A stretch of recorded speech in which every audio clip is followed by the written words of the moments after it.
മറ്റൊരു വാർത്തയിലേക്ക് പോകുമ്പോൾ രുദ്രം 2 ഇത് ഇന്ത്യയുടെ ഒരു പുതിയ പ്രഖ്യാപനമാണ്. നമ്മുടെ ആയുധശേഷിയിൽ, നമ്മുടെ പ്രതിരോധ സംവിധാനങ്ങളിൽ പുതിയതായി നമുക്കുണ്ടാക്കുന്ന ഒരു നേട്ടമാണ് രുദ്രം 2. അതായത് വിമാനങ്ങളിൽ നിന്നും കരയിലേക്കും മറ്റു വസ്തുക്കളിലേക്കും തൊടുക്കാൻ കഴിയുന്ന പുതിയ 300 കിലോമീറ്ററോളം ശേഷിയുള്ള ഒരു മിസൈലാണ് ഇന്ത്യ തദ്ദേശീയമായി വികസിച്ച് ഇന്നലെ പരീക്ഷിച്ച് പൂർണ്ണ വിജയം നേടിയത്. ബംഗാൾ ഉൾക്കടലിലാണ് ഇതിൻ്റെ പരീക്ഷണം നടന്നത്. പൂർണ്ണ വിജയമാണ് എന്നതാണ് അവകാശപ്പെടുന്നത്.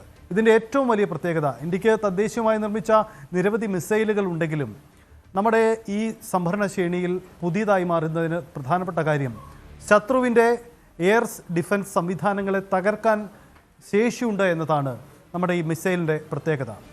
ശത്രുവിൻ്റെ റഡാർ സംവിധാനങ്ങളെ, മറ്റ് വ്യോമ പ്രതിരോധ സംവിധാനങ്ങളെയൊക്കെ തകർക്കാൻ ശേഷിയുള്ളതാണ് നമ്മുടെ ഈ രുദ്രം 2 എന്ന് വിളിപ്പേരുള്ള ഈ സംവിധാനം. അതുകൊണ്ട് തന്നെ ഇന്ത്യയുടെ പ്രതിരോധ ശക്തിയിൽ ഏറ്റവും പ്രധാനപ്പെട്ടത് ഒന്നുകൂടിയായി ഇത് മാറുന്നു എന്നതാണ് സാഹചര്യം.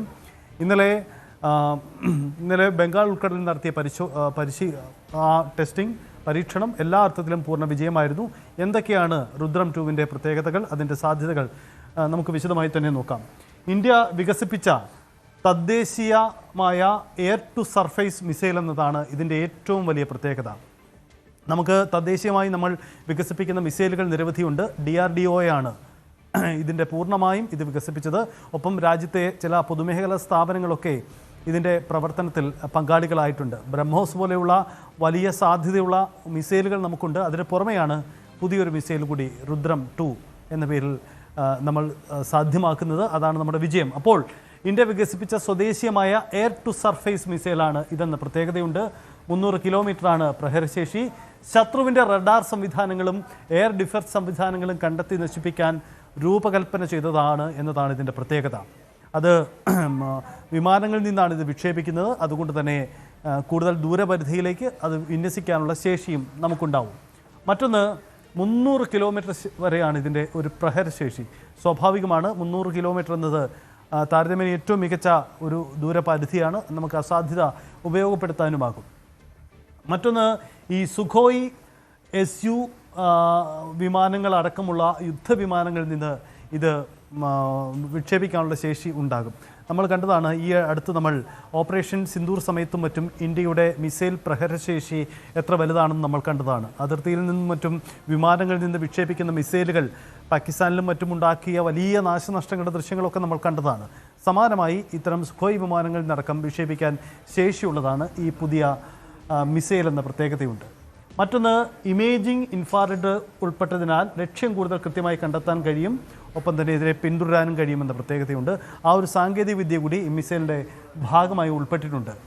മറ്റൊന്ന്, ഈ വിക്ഷേപണത്തിന് മുമ്പും അതിന് ശേഷവും ലക്ഷ്യം തിരഞ്ഞെടുക്കാൻ കഴിയും. അതായത് തൊടുത്തുവിട്ടാലും, വിമാനങ്ങളിൽ നിന്ന് മിസൈൽ തൊടുത്തുവിട്ടാലും വേണമെങ്കിൽ അതിൻ്റെ ലക്ഷ്യം ചേഞ്ച് ചെയ്യാനും പുനർനിശ്ചയിക്കാനും കഴിയുമെന്ന പ്രത്യേകതയും ഈ മിസൈലിനുള്ളത് ഉണ്ട്. അതൊരു പുതിയ സാധ്യത കൂടിയാണ്. അതിൻ്റെ ഒരു പ്രത്യേകത കൂടിയുണ്ട്. ഒപ്പം ശത്രു റഡാർ സംവിധാനങ്ങൾ ഓഫ് ചെയ്താലും ലക്ഷ്യസ്ഥാനത്തേക്ക് നീങ്ങാൻ കഴിയുമെന്ന പ്രത്യേകതയുമുണ്ട്.